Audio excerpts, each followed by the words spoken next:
This is the parasternal short axis. As its name says, is parasternal, just like the long axis in the notch of the heart.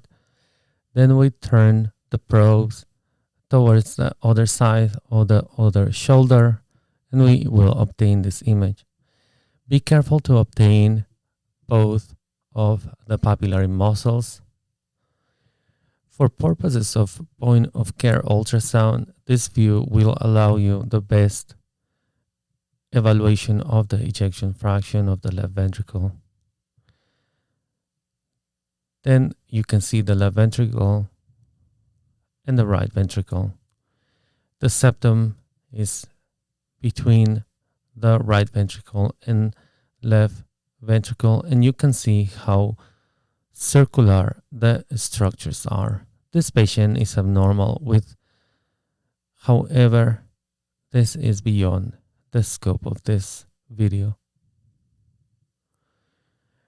This is another one, and what we see here is again the papillary muscles. You can see the left ventricle and the left ventricular walls contracting.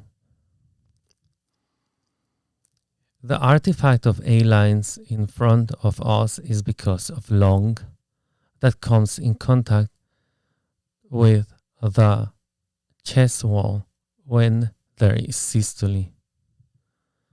Then you can see the right ventricle. This is a normal point of care ultrasound.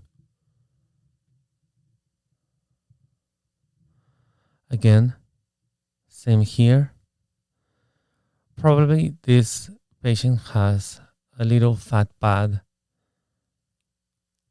that is allowing us a better visualization of the left ventricle. Again, the papillary muscles. Sometimes the mitral valve creeps up.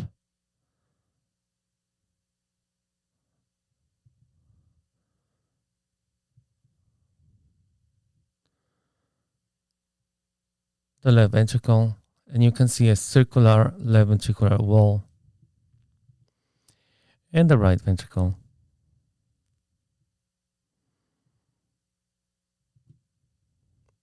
This is a different patient, and you can see why this is so important.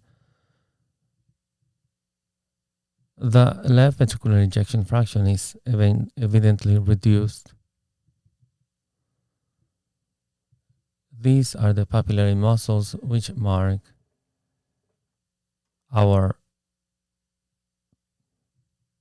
site for the short axis.